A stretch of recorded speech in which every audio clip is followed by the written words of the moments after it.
Hi, it's Jon Mitchell, Mayor of New Bedford, and this is another installment of the Mayor's Weekly Update. So, a number of things to report this week. First of all, were the school test scores, which we got, which were somewhat of a mixed bag. I think on the encouraging side, we've had some real improvement in our elementary schools. We had, in particular, Brooks Elementary School jumped up to a level 1 school from a level 3, which was terrific. And over at Rodman School, they went from a 3 to a 2 very quickly. And we've seen improvements in a number of other elementary schools. Those two stand out. So I want to give a shout out to both Maria Reedy as well as Kim Marshall, the principals at both schools, who are doing a great job. We also saw improvements, as I said, at a number of other elementary schools, and so we're seeing the foundation being built back up again in the elementary schools, which I think is a really key takeaway. We still have more work to do at the middle schools and at the high school, of course, which are doing an awful lot of work to make things happen. It's harder to move those along, but they've got to move, and the directive this year is to make every effort to make that happen. Our teachers are working very hard, and I really want to just give them kudos, as well as the administrators in the front office for their efforts. It's not easy. Our schools had fallen to a very low point a few years ago, and we're building them back up. As we all know, it's not an overnight exercise, but we do know that our kids deserve our very best effort, and that's what we're giving them. Secondly, we had a ceremony to commemorate the so-called topping off of the SMAS project, which means that they put the final iron beam in at the top. So now they're filling it in with filling in the rooms and the windows and constructing everything else.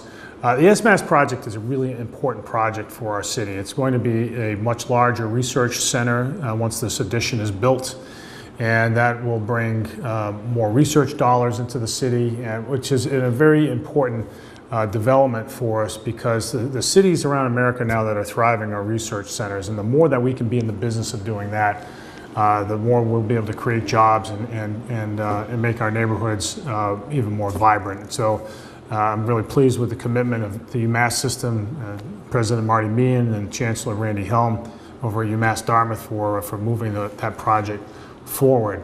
And it really is a part of the major investments that's happening in that part of the city, with the work on the beaches and the elementary schools and the Harbor Walk and the Cove Walk. We're really pleased with the progress in that on the peninsula at Clark's Point that we've seen in the last few years. A couple of other things I want to mention. We had some important people in town this past weekend. We had over at our airport a visit by Joe Dunford, the chairman of the Joint Chiefs of Staff. He's the highest ranking military officer in the United States, and he flew in to go to a dedication of a monument in Fall River. I had a few minutes to talk to him about the progress that New Bedford's making. We also showed him the Matthew Rodriguez playground at the airport.